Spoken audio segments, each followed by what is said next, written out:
A cortina de ferro é uma das expressões mais conhecidas do século XX, não é? Mas e se essa expressão não contasse apenas uma, mas duas histórias completamente diferentes? Duas histórias que, na verdade, não podiam ser mais opostas.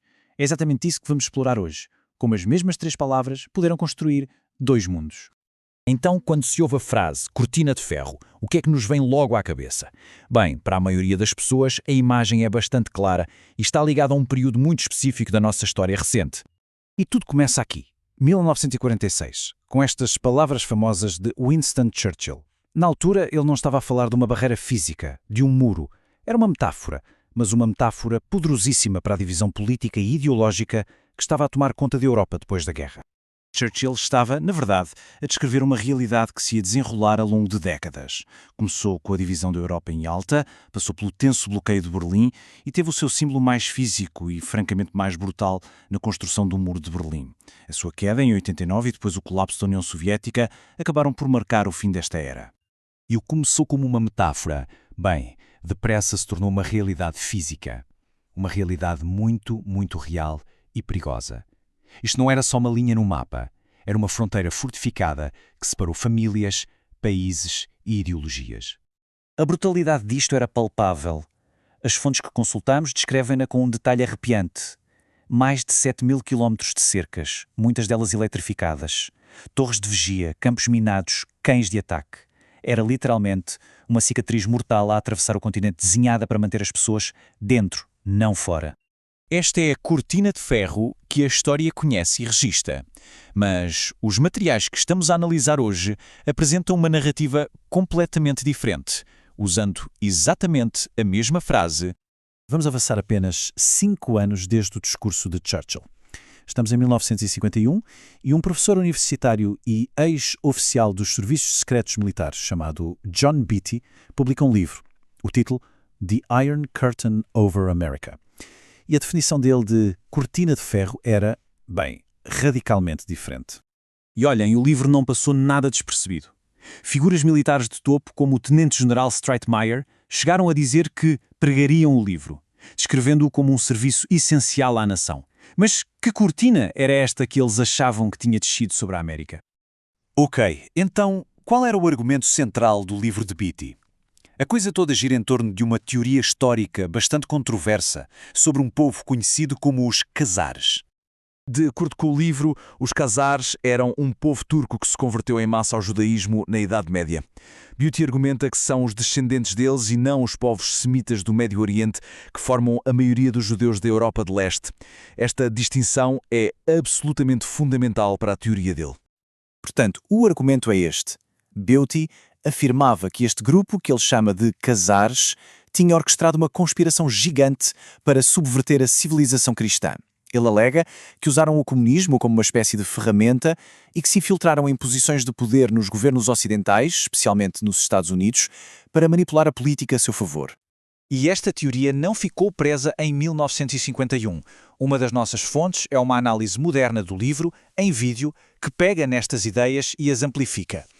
O autor dessa análise faz uma ligação direta, dizendo que esta teoria se alinha com certas interpretações bíblicas e chega a equiparar o comunismo a uma forma de satanismo praticada por aqueles a quem chama judeus que não são judeus. Certo, mas como é que esta cortina oculta se manifestava na prática, segundo o Beatty? Ele defendia que a prova estava na política externa americana do pós-guerra. Na opinião dele, era um desastre, a não ser, claro, que estivesse a ser sabotada por dentro. Beatty apontava para o que ele via como as provas. Por exemplo, a perda da China para os comunistas, o plano punitivo para a Alemanha do pós-guerra e o apoio americano ao sionismo na Palestina. Para ele, tudo isto eram sinais de uma força oculta a manipular a política dos Estados Unidos contra os seus próprios interesses. E aqui chegamos a um ponto crucial. Temos duas cortinas de ferro radicalmente diferentes, que só partilham um nome. Uma é um facto histórico, tangível, físico. A outra é uma teoria da conspiração abstrata. O contraste não podia ser maior. A divisão é claríssima. De um lado, uma barreira física que dividiu um continente. Do outro, uma barreira metafórica que, segundo a teoria, dividiu uma nação por dentro. Uma é a história documentada. A outra é uma reinterpretação revisionista. Para sublinhar bem a realidade da cortina histórica, vamos voltar ao seu símbolo mais infame, o Muro de Berlim. Os números da fonte documental que temos são avassaladores.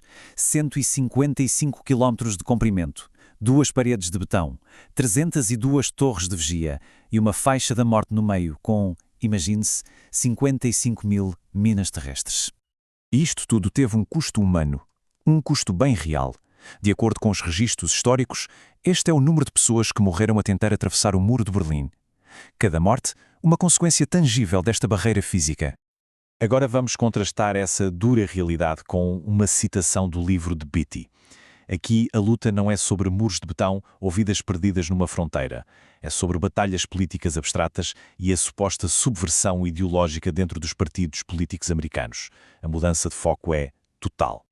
No fundo, cada narrativa dá uma causa diferente para os mesmos eventos. A visão histórica diz que as ações dos Estados Unidos foram uma resposta à Guerra Fria. A visão de Barry diz que essas mesmas ações foram o resultado de subversão interna. Duas explicações opostas para a mesmíssima história. E chegamos ao cerne desta análise. Como é que uma única frase, a cortina de ferro, pode ser usada para construir duas realidades tão opostas? Isto diz muito sobre o poder imenso que a linguagem tem para moldar a nossa compreensão do mundo. Se seguirmos o percurso desta frase, vemos que ela começa como uma metáfora para a divisão geopolítica. Depois, o livro de Beatty transforma-a num código para uma conspiração. E hoje vemos esse significado conspiratório a ser redescoberto e amplificado em plataformas digitais, muito depois do muro original ter caído.